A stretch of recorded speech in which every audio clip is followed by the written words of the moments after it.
all right. Yes, I am listening to Matthew McConaughey's book on tape right now, which is why that instinctually came out of my body.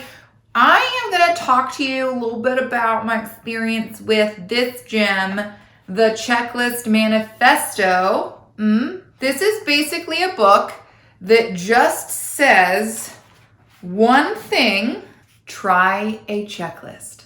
That's all that the book says. I still didn't hate it because that's the kind of suggestion that is not usually taken because it's lame and boring, unless there's a lot of reason to give it some thought and credit.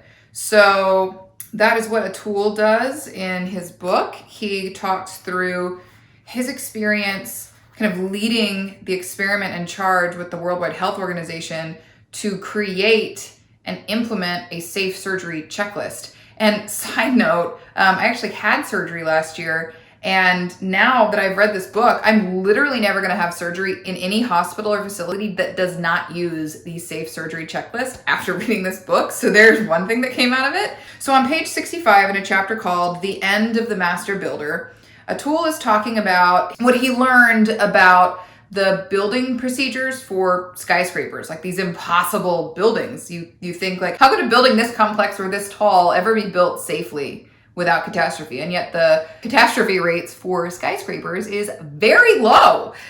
So he went and he kind of observed the building process. So on page 65, Atul is talking to Finn O'Sullivan, and he's asking him questions like, how do you deal with these unexpected circumstances? How does your checklist address those?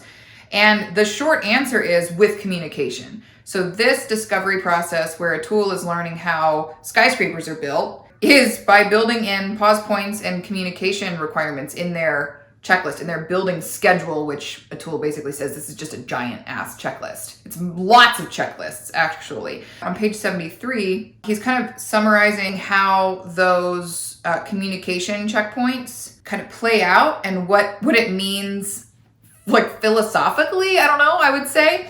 So the second paragraph of the chapter starts, but the list on O'Sullivan's other wall revealed an entirely different philosophy about power and what should happen to it when you're confronted with complex, non-routine problems.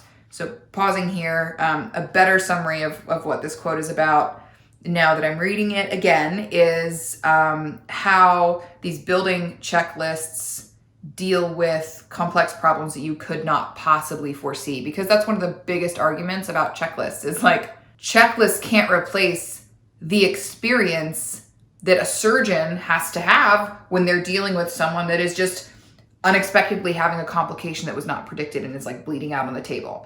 So this whole book is basically combating those kind of objections, but with really intense, real research and data. It's a real smart book, I'll just put it like that. So dealing with complex non-routine problems, such as what to do when a difficult, potentially dangerous, and unanticipated anomaly suddenly appears on the 14th floor of a 32-story skyscraper under construction.